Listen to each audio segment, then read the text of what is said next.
Anyway, we're talking about her new book. For entrepreneurs, success, right, isn't just about business smarts. There's mental, emotional skills, especially when your life and job are virtually inseparable. That's why Arlene is here this morning. She has a lot to share when it comes to being an entrepreneur. Very successful venture communications here in Calgary. She also stars on Dragon's Den, The Big Decision, author of 2 books now. 2? Not just 1, 2. You're already super busy. You decided to write All In, your latest book. Why?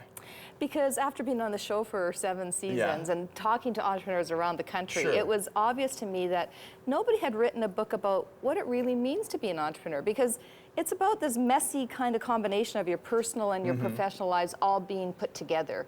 And there's a joy to that, and there's also a reality to that. Yeah, and it's a reality that never stops, does it? Like you're always connected to whatever it is that you're trying to do, right? Yeah, yeah. I would say that sometimes I used to wake up in the morning and think about business before I thought about anything else, and I had so much guilt. But you know, but that's just it. Just what it is. That's just it. I got a question for you. Do you think that like a certain type of person is kind of just that way, and that man or woman should be involved in some sort of entrepreneurial gig?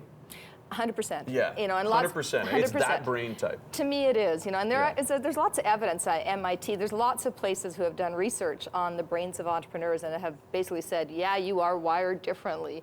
I've always said I was kind of different, but I didn't know in my mind that was different.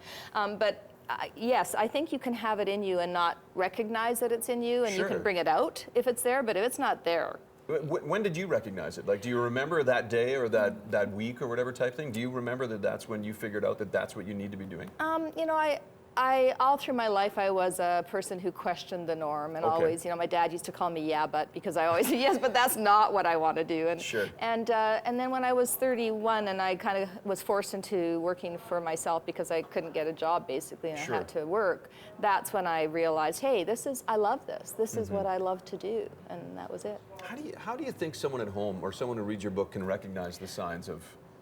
Well, when they read the book, they're going to talk. You know, that's exactly what I talk about. Yeah. You know, are you mentally prepared for it? Do you understand what's going to do to your relationships, to your friends, to your family, to yourself? Do you have the fortitude to kind of stick through all of the negativity and all of the obstacles? And you know, I hope that through reading the book, people will go, yeah, that sounds like me. I could do that. Or they're going to go, oh my God, I would never do that. Yeah, right? I'm going to, you know, 10-foot pole. I don't want to touch it. You talk about the 3 R's. I wrote it down: resilience, roadblocks, rejection. Right. That's a big deal. Yeah. Yeah. That's it. Yeah. You've got to be resilient. You've got to be able to bounce back. You've got to be able to take rejection, because you're going to get, you know, a lot of it. And it's the 3 R's are incredibly important, because if you don't have those fundamentals, you really aren't going to make it as an entrepreneur. Sure. All right. Arlene Dickinson. The book is called All In, your second book.